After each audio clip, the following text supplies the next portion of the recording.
Bonjour tout le monde, je m'appelle Stéphanie Routier, je suis nutritionniste qui travaille pour la carte proximité, un projet du Carrefour solidaire. Aujourd'hui, je vais vous présenter ma deuxième capsule nutrition d'une série de trois, celle-ci ayant comme thème s'approprier les saveurs locales du Québec. Donc, on va commencer avec le pourquoi manger local. Donc, manger local, c'est d'abord soutenir les producteurs d'ici, c'est avoir aussi accès à des aliments qui sont plus frais, souvent moins chers en saison et nutritifs. C'est aussi un choix qui est gagnant pour l'environnement.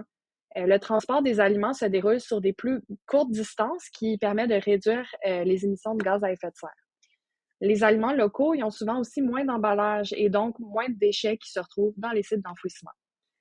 Un élément qui est quand même très important de mentionner, c'est qu'au Québec, on possède énormément de normes sociales en agriculture. Donc, par exemple, il y a plusieurs entités gouvernementales qui gèrent les normes de travail pour les employés, par exemple, la réglementation sur l'agriculture bio, la protection des terres agricoles, l'agrotourisme. Donc, bref, quand on achète des produits du Québec, on s'assure que ces normes sociales et ces normes environnementales qui sont associées à la production des aliments, bien, ils sont adéquates. C'est en quelque sorte un gage de qualité. Donc, j'aimerais qu'on poursuive la rencontre avec une petite section météoralité. Pour ceux qui ont écouté ma première capsule qui était en fait météoralité sur la scène d'alimentation, vous allez probablement reconnaître cette diapositive. Donc, on va commencer avec ça. Le premier, météoralité, les aliments locaux peuvent être consommés en saison seulement. Donc, il s'agit d'un mythe. En fait, au Québec, avec nos techniques d'entreposage à atmosphère contrôlée, on peut manger des fruits et légumes locaux à l'année longue. Donc ici, j'ai une petite liste non exhaustive là, des fruits et légumes qu'on peut retrouver même l'hiver et qui seront quand même locaux, cultivés au Québec. Puis, tant qu'à parler de ça, je voulais aussi démystifier un mythe dans un mythe. En fait, parfois, j'entends dire que les fruits et légumes congelés ou mettons ceux qui sont gardés en atmosphère contrôlée, justement, ils seraient moins nutritifs. Mais je tiens juste à dire que ça, c'est un autre mythe. En fait, au contraire, les fruits et légumes, quand ils sont cultivés, sont tout de suite mis en chambre froide ou ils sont congelés directement après la récolte. Fait que ça ralentit la dégradation des nutriments, parfois même plus que les fruits et légumes frais. Donc, dites-vous que si pour vous l'hiver, c'est plus facile de prendre les légumes congelés ou justement ces fruits et légumes-là qui sont gardés en chambre froide à l'année longue, ben dites-vous que c'est vraiment une très bonne option parce qu'ils sont tout aussi nutritifs. Mon deuxième, donc mythe ou réalité, au Québec, on peut manger des aliments locaux fraîchement cultivés, même l'hiver. Donc, il s'agit d'une réalité.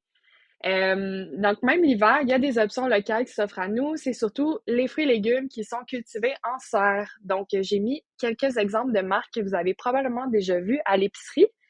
On a deux marques qu'on tient à l'épicerie des Trois Paniers et au marché Frontenac. C'est Gridlock Greens et Red Frog Lab qui font des pousses et des champignons. Donc, c'est des marques qui peuvent être intéressantes à garder en tête à l'année longue. Mon dernier pour les mythes et réalités. Donc, mythes ou réalités, les aliments locaux sont plus dispendieux. Donc, ici, on a un petit peu des deux. Je vous explique.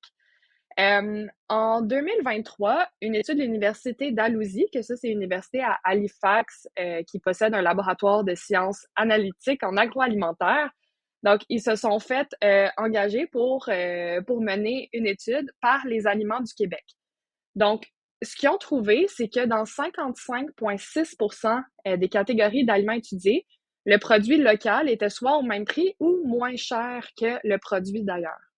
Puis je veux juste vous dire un petit mot sur le fonctionnement. Donc, cette étude-là a été basée sur une banque de 100 types d'aliments locaux avec 336 produits comparables. Et ensuite, pour vraiment tous ces produits, ben, il y a un total de 3700 prix qui ont été compilés pour la comparaison. Donc, on s'est vraiment assuré que les épiceries étaient diversifiées, que c'était vraiment des moyennes qui se retrouvent partout au Québec. Donc voilà, c'est ça un peu que vous voyez à l'écran. Ça, c'est les catégories que finalement, ils ont trouvé que c'était soit le même prix ou moins cher quand ça venait du Québec. Puis, j'aimerais quand même mentionner que dans le 45% restant des catégories où l'aliment du Québec est plus cher, bien souvent, c'est quand même un prix qui est juste. Fait que, comme mentionné tantôt, les aliments du Québec, ils respectent les normes sociales, les normes environnementales, Et veut pas, ben, c'est souvent reflété par le prix. Donc, quand on achète un aliment, disons, qui est produit à l'étranger, qui est très peu cher, ben, la question se pose, là, est-ce que tout le monde dans la chaîne de production a été vraiment payé à sa juste valeur? Donc voilà, juste le 45% restant, ça a quand même une raison d'être parfois quand le prix est un peu plus cher. Donc, c'est tout pour ma section mythes et réalités. Maintenant, j'aimerais ça qu'on explore ensemble des catégories d'aliments locaux que parfois on n'utilise pas énormément. Donc, je vous montre ça. On va commencer avec nos couches d'hiver. Donc, côté nutritionnel, très riche en vitamine A. Ça, c'est une vitamine importante pour la vision, le système immunitaire et source de fibres. Vous allez voir que source de fibres, c'est quelque chose qui va revenir vraiment souvent dans la présentation. Les fibres, c'est un nutriment qui est très, très important pour la santé du microbiote, la régularité intestinale et la prévention des maladies cardiovasculaires parce qu'en fait, les fibres permettent de diminuer le cholestérol sanguin. Donc, côté nutritionnel, les courges, c'est des bonnes options. Je vous ai fait ici un petit résumé de différentes courges qu'on peut voir au marché, parce qu'en tout cas, je parle pour moi, mais il y a beaucoup de courges que dans le sens, elles sont très belles. Visuellement, je suis comme wow, mais je ne sais pas nécessairement quoi faire avec. Donc, je vous ai mis le top 6 là, courges qu'on voit le plus souvent dans les marchés. Je vous ai expliqué un peu la texture, le goût, comment qu'on peut la prêter. Donc, si c'est quelque chose qui vous intéresse, je vous invite à prendre une petite screenshot et vous pouvez garder ça. Sinon, des idées de recettes, quand c'est très simple, tu sais, pour pas nécessairement toujours tourner autour du potage, bien que c'est très bon, mais la courge, on peut vraiment la manger telle qu'elle en accompagnement.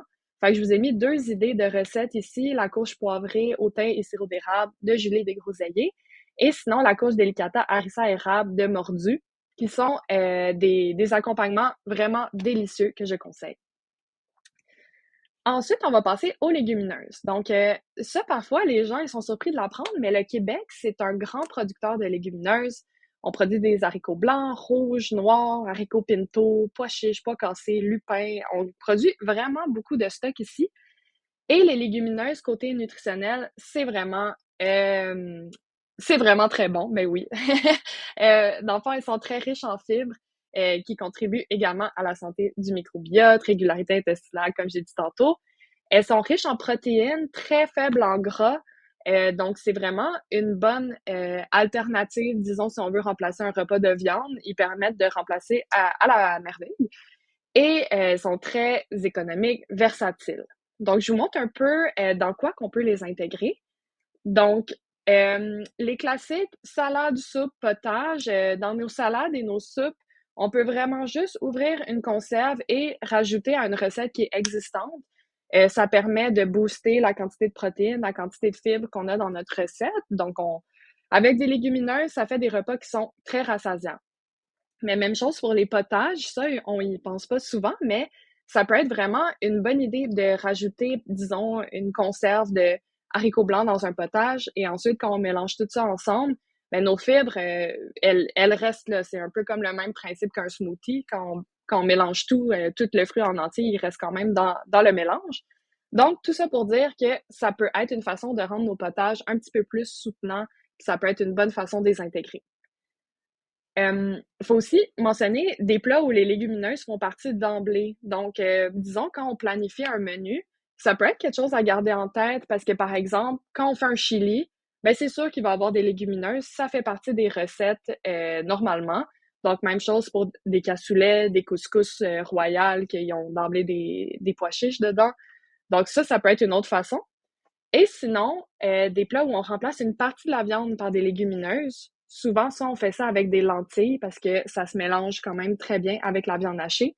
Donc, ici, j'ai d'autres idées de recettes qui nous permettent de faire moitié-moitié, donc moitié viande, moitié lentilles. Donc, vraiment, n'importe quelle recette avec la viande hachée, ça nous permet de pouvoir faire ça. Donc, on passe aux légumes racines. On va commencer avec le topinambour. Donc, ce petit légume-là, il est très, très riche en fer. Donc, une portion de une demi-tasse, ça nous fournit à peu près 2,7 mg de fer. Et ça, juste pour vous montrer à quel point c'est élevé, ben, pour vous donner une idée, les besoins des hommes dans la journée, c'est 8 mg et les femmes, 16 mg. Donc, quand on a quasiment 3 mg dans seulement une demi-tasse, c'est quand même beaucoup. Hem, un petit bon à savoir, la pleure du topinambour, elle est comestible. Donc, c'est vraiment plus facile, à préparer parce que ça ressemble, un peu à un morceau de gingembre pour ceux qui ont jamais vu ça. Donc de tout peler ça, des fois, c'est vraiment une grosse tâche. Donc réjouissez-vous, vous pouvez le manger en entier. Donc, cru, on peut faire des salades ou des remoulades ou sinon cuit, on peut faire des gratins, des potages, des purées ou vraiment juste rôti tel quel. Ensuite, je veux qu'on voit ensemble le céleri rave. Donc, côté nutritionnel, il est riche en vitamine K, qui est une vitamine impliquée dans la coagulation du sang, potassium, vitamine B6, cuivre, phosphore. Il contient vraiment une foule de nutriments. Hem, Cru, on peut le manger râpé dans des salades ou vous aurez sûrement déjà mangé des remoulades, de céleri rave qui sont très bonnes.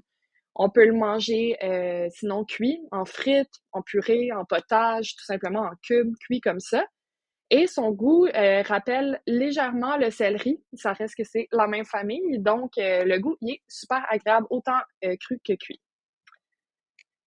Et finalement, mon deuxième légume racine que je veux qu'on voit, c'est le rutabaga, qui est riche en vitamine C, potassium, vitamine B1. Donc lui, cru, on peut le manger en crudité comme ça ou par exemple râpé dans une salade, cuit, en purée, en potage, en mijoté et en fait, n'importe où est-ce qu'on aurait mangé un navet. Parce que d'ailleurs, il y a une différence entre un navet et un rutabaga. Donc le rutabaga, c'est vraiment une variété à lui seul. C'est un hybride entre un navet et un chou. Fait qu'il est vraiment plus gros, la chair, est plutôt jaunâtre, il est un petit peu plus sucré. Donc c'est vraiment 2 légumes différents, les 2 qui valent vraiment la peine d'être, explorés et dégustés. Ce que je conseille comme recette, pour tester ces différents légumes-là, les topinambours et le rutabaga, on peut tout simplement le faire rôtir, le faire au four pour vraiment goûter le légume, pur et dur. Et sinon, le céleri rave, ben, je conseille la classique remoulade que ça, tout le monde aime ça. Celle de Ricardo est particulièrement simple et bonne, donc je conseille. Donc dernière catégorie, les baies nordiques. On va commencer avec la baie d'argousier, qui est vraiment une baie qui est très riche en vitamine C. Dans le fond, seulement juste 2 cuillères à soupe couvrent 100% des besoins quotidiens en vitamine C. Et aussi, quand on produit de l'huile à partir de la peau et les graines, la pulpe, ça, c'est très, très riche en oméga 3. Donc, il faut quand même dire que les baies d'argousier sont rarement consommées juste crues parce qu'elles sont quand même très, très astringentes. Donc, vous allez probablement souvent plus les voir en confiture, en jus, en chutney, en huile, justement. Donc, sous sa forme transformée. Mais ça a un goût qui est très particulier, super bon et qui vaut vraiment la peine d'être testé si vous avez jamais goûté. La canneberge, donc, c'est un fruit qui est très versatile. On connaît déjà très bien la canneberge séchée. Ça, je pense pas que j'ai besoin de vous le dire. Mais la canneberge fraîche est une forme à découvrir. Par exemple, entière, crue comme ça en salade.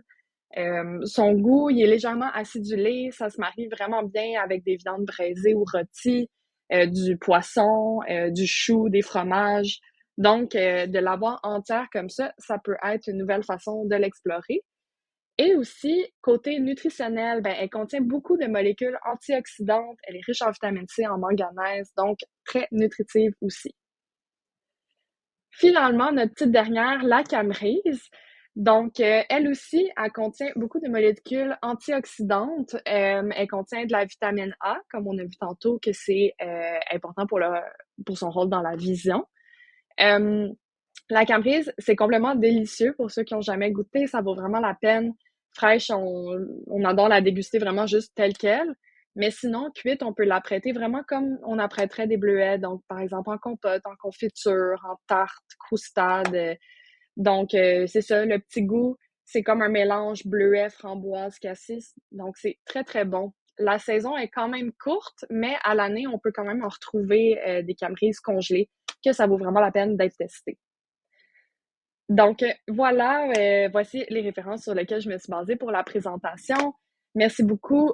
Si vous êtes rendu jusqu'ici, j'espère que vous avez appris sur l'alimentation locale et que je vous ai donné envie de tester ces aliments qui sont parfois un petit peu plus méconnus.